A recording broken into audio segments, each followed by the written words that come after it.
Hello friends, तो आप सभी का स्वागत है मेरे यूट्यूब चैनल स्टडी स्टेशन में। और आज से हम लोग अपने यूपीएसएससी पेट एग्जाम का प्रिपरेशन शुरू कर देंगे, क्योंकि उसका फॉर्म आ चुका है।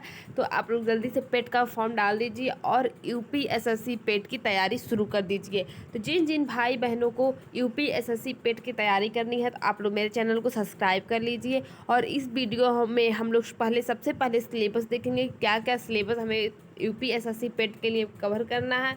और फिर हम लोग उससे रिलेटेड कुछ अपने वन लाइनर क्वेश्चन भी देखेंगे। तो देखिए, सबसे पहले तो आपका सिलेबस जो दिया है वो है, पहला है आपका भारतीय इतिहास। क्या है? भारतीय इतिहास। भारतीय इतिहास में कुछ पॉइंट है, जैसे कि सिंधु घाटी सभ्यता, वैदिक संस्कृति, बौद्ध धर्म, जैन धर्म, मौर्य वंश, गुप्त वंश, हर्षवर्धन, राजपूत काल, सल्तनत काल, मुगल साम्राज्य, मराठा, ब्रिटिश राज्य का अभ्युदय एवं प्रथम स्वतंत्रता संग्राम।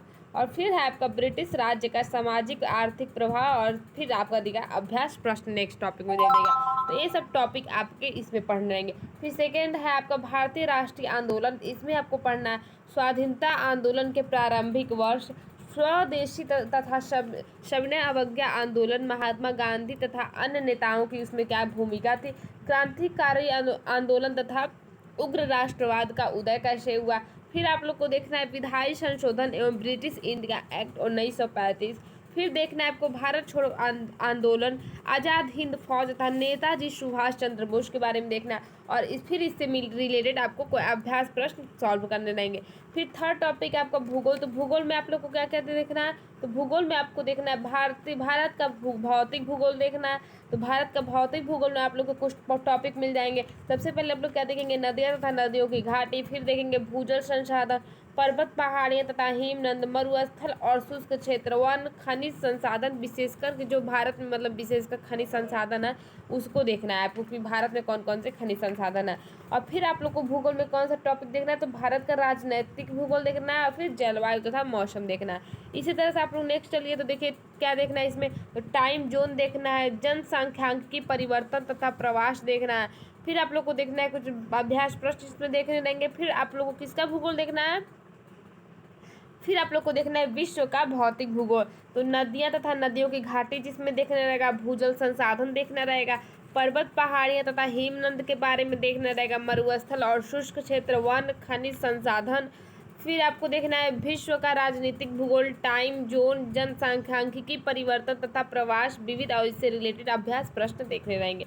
भारतीय अर्थव्यवस्था में देखिए क्या देखना रहेगा। तो भारतीय अर्थव्यवस्था में आप लोग को देखना रहेगा कि 1947 से 1991 तक क्या हुआ। तो योजना आयोग तथा पंचवर्षीय योजना जिसमें देखना रहेगा मिश्रित अर्थव्यवस्था का विकास कैसे हुआ, निजी एवं सार्वजनिक क्षेत्र देखना रहेगा, हरित क्रांति, दुग्ध विकास एवं ऑपरेशन फ्लड देखना रहेगा, बैंकों का राष्ट्रीयकरण तथा सुधार देखना रहेगा।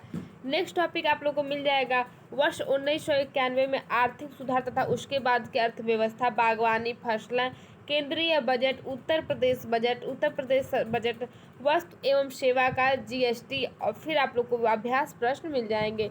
नेक्स्ट फिफ्थ पॉइंट है आप लोग का फिफ्थ यूनिट, इसमें जिसमें सिलेबस में देखना रहेगा, इसमें देखना रहेगा आप लोग को भारतीय संविधान एवं लोक प्रशासन। भारतीय संविधान में क्या क्या देखने रहेगा? तो भारतीय संविधान की विशेषताएं देखनी रहेंगी, राज्य के नीति निर्देशक सिद्धांत देखने रहेंगे, मौलिक सिद्धांत एवं कर्तव्य देखने रहेंगे। फिर अगले सिलेबस की तरफ बढ़ते हुए देखिए क्या देखना रहेगा। सिलेबस में आगे चलेंगे तो हमें संसदीय प्रणाली देखना रहता है, संघीय प्रणाली, संघ एवं केंद्र शासित प्रदेश, केंद्र राज्य संबंध देखना रहता है, न्यायिक ढांचा, सर्वोच्च न्यायालय, उच्च न्यायालय देखना रहेगा। फिर अगले टॉपिक में जिला प्रशासन, स्थानीय निकाय तथा पंचायती राज संस्थाएं देखनी रहेंगी, राज्य व्यवस्था देखनी रहेगी और इससे रिलेटेड क्वेश्चन प्रश्न देखने वाले। अब सामान्य विज्ञान से रिलेटेड क्वेश्चन पूछता है तो सामान्य ज्ञान से रिलेटेड क्या क्वेश्चन पूछ जाएगा? तो प्रारंभिक भौतिक विज्ञान पूछ लेगा आपको, प्रारंभिक रसायन विज्ञान पूछ लेगा, प्रारंभिक जीव विज्ञान और इससे रिलेटेड क्वेश्चन देख लेंगे, आपके अभ्यास प्रश्न दे देगा। चलिए नेक्स्ट सिलेबस में देखते तो नेक्स्ट सिलेबस आपका प्रारंभिक अंक गणित। प्रारंभिक अंक गणित में आपको दे देगा पूर्ण संख्या, भिन्न तथा दशमलव, प्रतिशतता, साधारण अंक गणितीय समीकरण, वर्ग एवं वर्गमूल, घातांक एवं घात और औसत देगा। फिर आपका नेक्स्ट सिलेबस रहेगा यूपीएसएससी पेट में। तो सामान्य हिंदी में क्या क्या पढ़ना रहेगा? संधि पढ़ना रहेगा, विलोम शब्द, पर्यायवाची शब्द, वाक्यांशों के लिए एक शब्द लिंग, समश्रुत भिन्नार्थक शब्द, मुहावरे एवं लोकोक्तियाँ, सामान्य अशुद्धियाँ, लेखक एवं रचनाएं, मतलब कि गद्य और पद्य देखना रहेगा। अंग्रेजी में जाएंगे तो अंग्रेजी में आप लोग को पढ़ना रहेगा, अंग्रेजी व्याकरण में पार्ट ऑफ स्पीच पढ़ना रहेगा, एक्टिव वॉइस, पॉसिव वॉइस पढ़ना रहेगा, ट्रांसफॉर्मेशनल ऑफ सेंटेंस पढ़ना रहेगा। और आगे इंग्लिश में पढ़ेंगे तो आप लोग को fill in the blanks, grammar and common uses of errors, synonyms, antonyms आप लोग को देखने रहेंगे और अपठित गद्यांश पर आधारित प्रश्न देखने रहेंगे। ये हो गया आपका इंग्लिश का। अब रीजनिंग पे जाइए, रीजनिंग पे देखिए मतलब आप लोग को क्या देखना रहेगा, तो इसमें देखना रहेगा आपको बृहत एवं लघु, क्रम एवं रैंकिंग, संबंध, समूह से भिन्न को अलग कैसे करना है, कैलेंडर एवं घड़ी, कारण और प्रभाव, कोडिंग, डिकोडिंग, निगमनात्मक तर्क, कथन, विश्लेषण और निर्णय, ये आपको देखना रहेगा। समायिकी में जाएंगे तो समायिकी में आपको क्या देखना रहेगा, तो भारतीय एवं वैश्विक देखना रहेगा। सामान्य जागरूकता में आप लोग को कुछ टॉपिक दे दिए। सामान्य जागरूकता में आप लोग को देखना रहेगा भारत के पड़ोसी देश, राजधानी एवं मुद्रा, भारत के राज्य एवं केंद्र शासित प्रदेश, भारतीय संसद, राज्यसभा, लोकसभा और विधान परिषद के बारे में आप लोग को देखना रहेगा। राष्ट्रीय एवं अंतर्राष्ट्रीय दिवस के बारे में देखना रहेगा। विश्व संगठन एवं उनके मुख्यालय के बारे में, भारतीय पर्यटन स्थल के बारे में देखना रहेगा। भारत की कला एवं संस्कृति से रिलेटेड क्वेश्चन आएंगे, भारत के एवं विश्व के खेल से रिलेटेड हो जाएंगे। भारतीय अनुसंधान संगठन, प्रसिद्ध पुस्तकें और लेखक, पुरस्कार एवं विजेता, जलवायु परिवर्तन एवं पर्यावरण और इससे रिलेटेड अभ्यास प्रश्न आप लोग को मिल जाएंगे। और इसमें फिर आप लोग का 3 पॉइंट और रहेगा, तो अपठित हिंदी गद्यांश का क्या विवेचन एवं विश्लेषण कीजिए, ग्राफ की व्याख्या एवं विश्लेषण से क्वेश्चन आएंगे, तालिका की व्याख्या एवं विश्लेषण से रिलेटेड क्वेश्चन आएंगे। तो ये हो गया आप लोग का यूपीएसएससी पेट से रिलेटेड सिलेबस।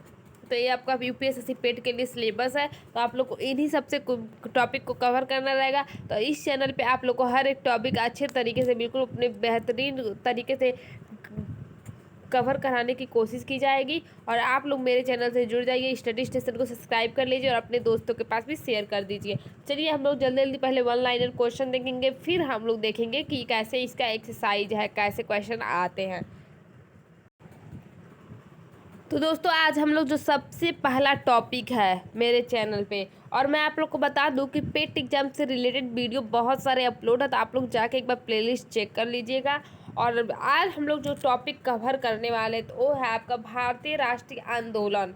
क्या देखने वाले हैं, तो भारतीय राष्ट्रीय आंदोलन। तो सबसे पहले देखिए स्वाधीनता आंदोलन के प्रारंभिक वर्ष, तो देखेंगे हम लोग भारतीय राष्ट्रीय कांग्रेस की स्थापना कब हुई, 1985 में हुई थी। किसके द्वारा, A.O. ह्यूम द्वारा की गई थी। इसका पहला अधिवेशन कब हुआ, तो 28 दिसंबर 1885 को बम्बई स्थित गोकुल दास तेजपाल संस्कृत विश्वविद्यालय में आयोजित किया गया था। इसमें कुल कितने प्रतिनिधियों ने भाग लिया, तो 72 प्रतिनिधियों ने भाग लिया था। तो इस तरह से इस पॉइंट में आपको क्या क्या क्वेश्चन मिल गए, तो भारतीय राष्ट्रीय कांग्रेस की स्थापना कब हुई, 1885 में हुई। A.O. ह्यूम द्वारा की गई थी। कब की गई थी, तो इसका पहला अधिवेशन कब हुआ था, 28 दिसंबर 1885 को हुआ था। कहाँ हुआ था, तो बम्बई स्थित गोकुल दास तेजपाल संस्कृत विश्वविद्यालय में आयोजित हुआ था, जिसमें 72 प्रतिनिधियों ने भाग लिया था। अब इससे रिलेटेड कुछ प्रमुख नारे, कथन तथा मतलब उस महापुरुष से रिलेटेड कुछ कथन है, तो देखिए कि किसने क्या कहा है। तो who lives if India dies, तो किसने कहा, तो जवाहरलाल नेहरू ने कहा। Who lives if India dies, इंकलाब जिंदाबाद, भगत सिंह ने कहा। इंकलाब जिंदाबाद, तो भगत सिंह ने कहा। और इंकलाब शब्द का प्रयोग सबसे पहले कौन किया, तो मोहम्मद इकबाल ने किया था। इंकलाब शब्द का प्रयोग मोहम्मद इकबाल ने किया था। वेदों की ओर लौटो, किसने कहा, तो दयानंद सरस्वती ने कहा। स्वराज हमारा जन्मसिद्ध अधिकार है, किसने कहा, तो बाल गंगाधर तिलक ने कहा। स्वराज्य हमारा जन्मसिद्ध अधिकार है। सारे जहां से अच्छा हिंदुस्तान हमारा, किसने कहा, तो सारे जहां से अच्छा हिंदुस्तान हमारा मोहम्मद इकबाल ने कहा। दिल्ली चलो जय हिंद का नारा किसने दिया, तो सुभाष चंद्र बोस ने दिया। पूर्व स्वराज की मांग किसने की थी, तो जवाहरलाल नेहरू ने की थी। पूर्व स्वराज की मांग किसने की थी, तो जवाहरलाल नेहरू ने की थी। विजयी विश्व तिरंगा प्यारा के नारा किसने दिया, तो विजयी विश्व तिरंगा प्यारा का नारा श्यामलाल गुप्त ने दिया था। तुम मुझे खून दो मैं तुम्हें आज़ादी दूंगा, किसने कहा? तो सुभाष चंद्र बोस ने कहा तुम मुझे खून दो मैं तुम्हें आज़ादी दूंगा।